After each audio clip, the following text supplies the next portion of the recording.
Le mayatano, laili kushane. La lengua maya sigue viva. Con esbetik o yambaletano. Vamos a hacer que retumbe nuestra voz. ¡Comencemos! Hey, Bishadikesh like Tzilesh, Behlae Ukinil, Kiki Hanal. Hoy es el día de comer riquísimo. El día de hoy les voy a compartir básicamente la raíz por la que decimos esta comida, el Pok Chuk. ¿De dónde viene Pok Chuk? Básicamente Pok viene de asar, algo como este. Mira, aquí estamos asando. Pok, que es asar, y Chuk, que hace referencia al carbón. Ahorita les voy a mostrar un pedazote de carbón. A este le dicen Chuk.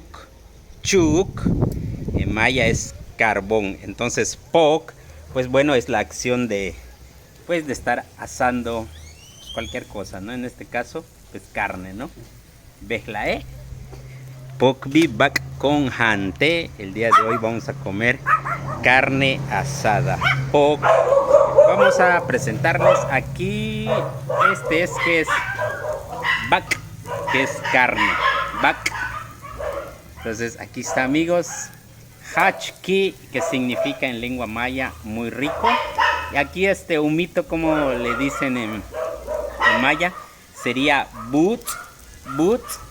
Y bueno, también lo que es caliente en maya podemos decir choco. Choco. No de chocar, sino caliente significa choco. Entonces, amigos, que la disfruten en este día. Yo voy a comer pokbi bak, carne asada. Hola, les envío saludos.